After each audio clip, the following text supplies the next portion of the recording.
Hello, beautiful people. I hope that this finds you well. I wanted to take the time to come on and talk about something that's been coming up a lot lately, and that's the topic of safety.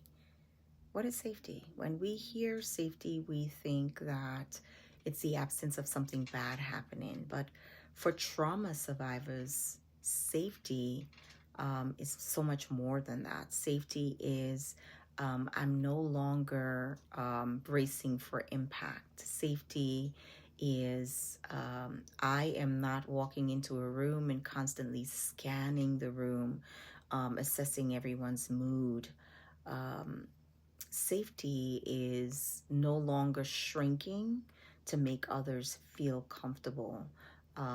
It is not shrinking myself so that others don't get upset, right? For trauma survivors, safety, it has a lot to do with the state of the nervous system. So when your body isn't in trauma response mode, fight, flight, freeze, or fawn, it's when your shoulders can relax and when your jawline you can drop and you feel the comfort there, and it's when you can breathe deeply.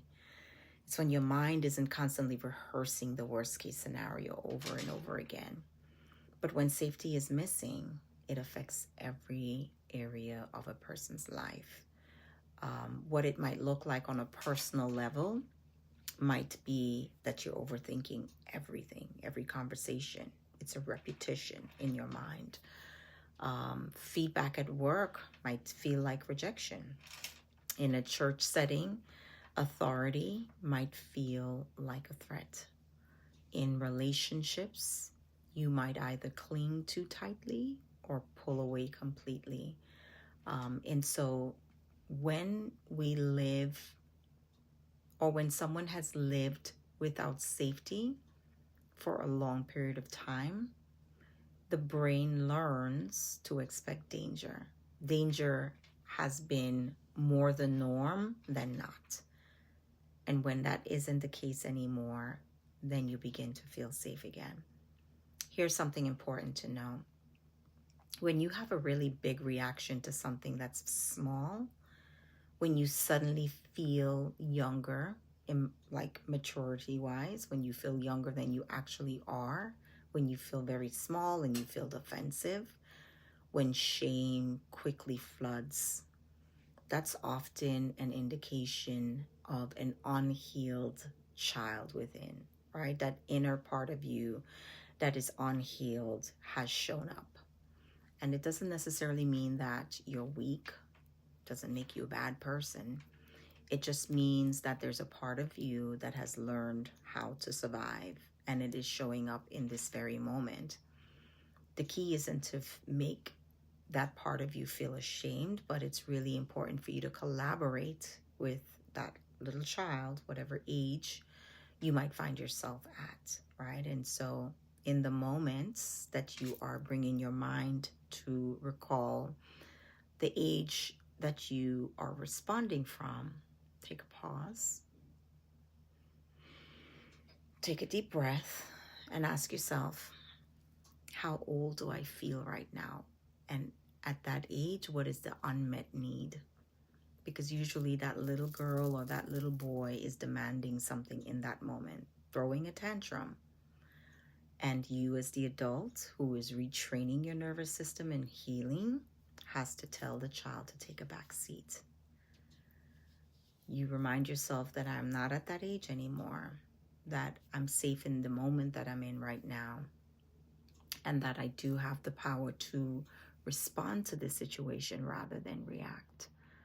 Rebuilding safety doesn't happen overnight.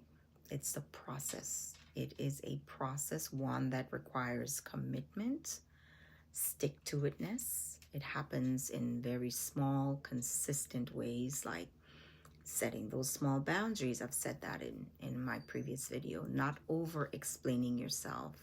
Letting people be disappointed with your decision. Choosing relationships where your no is respected. Creating routines that calm your body. Real safety looks like you can disagree with someone or something and still feel secure. It does not change the dynamic of the relationship. You can receive correction without spiraling out of control. You can rest without guilt. And peace feels normal and not suspicious. When you experience these things with great consistency, your nervous system is now adapting. What was once learned as survival can be unlearned and can produce safety. It is important for you to know that healing isn't about becoming someone new. It's about teaching your body that it's safe to be you again. It's a getting back to you before the disruption. I hope that you found this helpful, and if it has helped you, please feel free to share it with someone else. Someone may need permission to begin to feel safe again.